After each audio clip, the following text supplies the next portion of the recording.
안녕하십니까, 향기설입니다. 이 시간에는 시편 2편의 말씀을 묵상하겠습니다. 시편 2편은 12절로 구성되어 있습니다. 세절, 세절, 세절, 세절 이렇게 4등분으로 구성되어 있는 것을 볼 수가 있습니다. 12절인데요. 1절부터 3절까지는 열방이 분노하고 있습니다.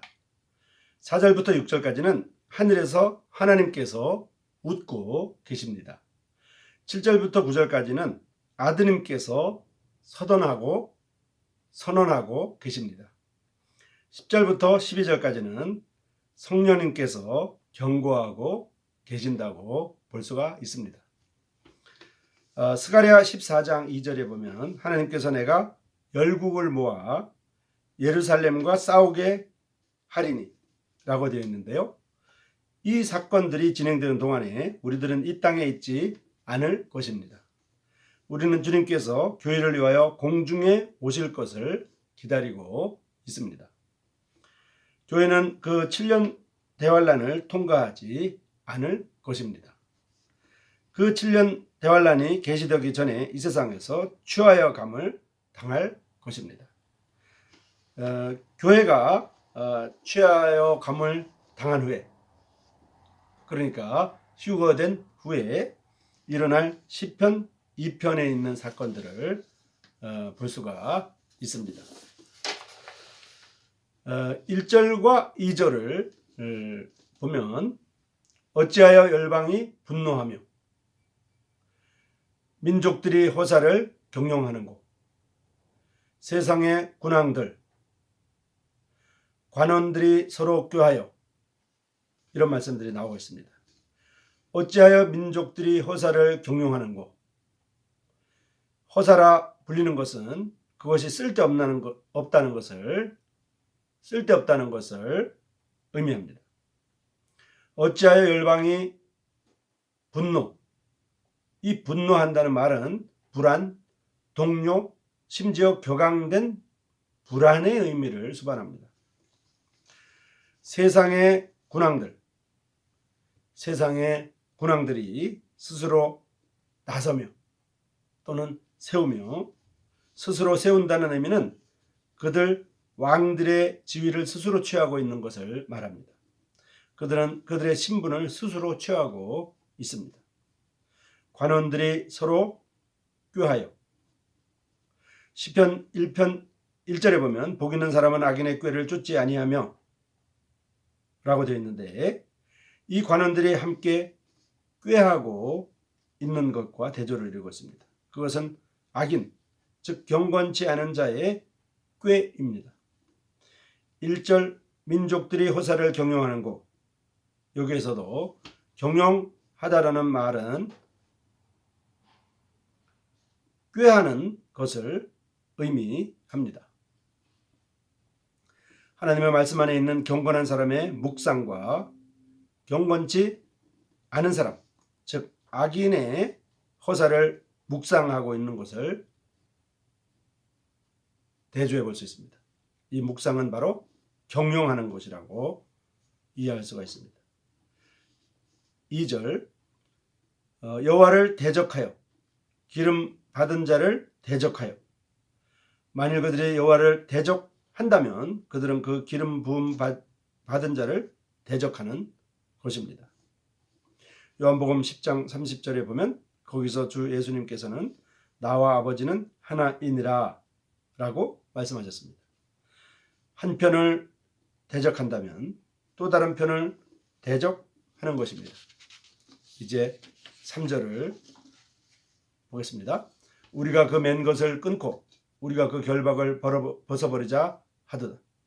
우리는 2절의 군왕들과 서로 피하는 관원들이 나오는 것을 볼 수 있는데요. 이것은 그 협약의 결과입니다. 3절에 보면요.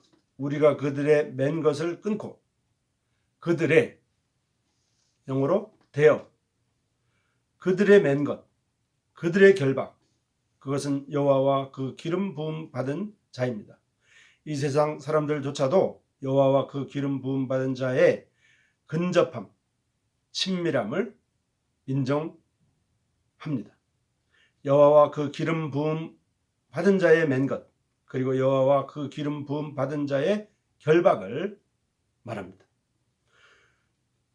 7년 환란 초반에 대한 언급을 볼 수가 있는데, 마태복음 24장 12절에 보면 주님께서 불법이 성함으로 많은 사람의 사랑이 식어지리라 라고 말하고 있습니다. 최종적인, 즉 궁극적인 표현이 7년 환란 시대에 있습니다. 짐승의 우상이 예루살렘에 있는 성전에 세워질 때가 되는 것은 당연할지도 모릅니다. 온 세상이 그 짐승에게 경배하도록 명령받을 것입니다. 그들이 하나님의 맨 것을 끊고 하나님의 결박을 벗어버리는 것이 성취될 것입니다. 그들이 하나님의 통제와 하나님의 영향으로부터 자유로워진다는 것이 성취될 것입니다. 4절에서 6절에 보겠습니다. 하늘에서 여호와께서 웃고 계십니다. 이 세상에 있는 모든 동료, 그리고 모든 경영, 또는 모든 묵상, 그리고 모든 책략, 그리고 모든 계획, 이것은 모두 허사입니다. 하늘에 앉아 계신 자가 웃으실 것이기 때문입니다. 하늘 보좌에는 당황함이 없습니다. 사실 여호와께서는 앉아 계십니다. 거기에는 당황의 기색이 없습니다. 하나님께서 앉아 계실 뿐 아니라 하나님께서는 그들을 보고 웃고 계십니다. 자, 이제 5절입니다.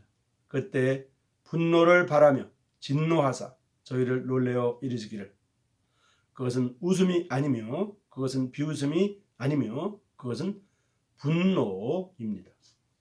누가복음 4장 16절에서 20절에 보면 주님께서 성경을 닫으신 곳이 나옵니다. 주님께서는 그 문장을 다 읽지 않으셨습니다. 주님께서 읽으시는 그 말씀은 주님의 은혜에 맞게 의도되었습니다. 그리고 주님께서 성경을 덮으셨습니다. 그리고 주님께서는 이 글, 이 성경이 오늘 너희 귀에 응하였느니라 라고 말씀하셨습니다. 그 문장 나머지는 하나님의 신원의 해이기 때문입니다. 그러셨다면, 즉 문장 나머지를 읽으셨다면 이 글이 오늘날 너희 귀에 응하였느니라 라고 말씀하실 수가 없었을 것입니다.